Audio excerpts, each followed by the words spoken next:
వెంట నీలోని గొప్ప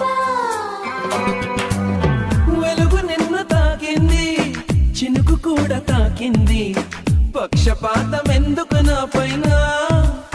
వెలుగు దారి చూపింది, చినుకు నాల పోసింది, వాటితోటి పోలిక నీకేలా?